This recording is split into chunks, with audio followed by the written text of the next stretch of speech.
Assalamualaikum mga Bibi Loves! For today's video, gagawa tayo ng salad with Doritos! Tuwing gumagawa ako ng salad Doritos ay siguradong ubos. So, let's go!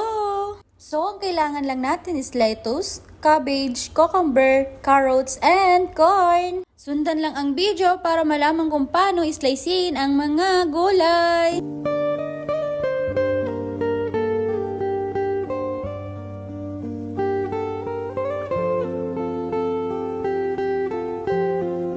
So, kailangan natin ng 5 pieces chicken strip at pwede siyang air fryer or i-fry lang natin. Ganyan lang po siya and then i-cut na po natin ng maliliit.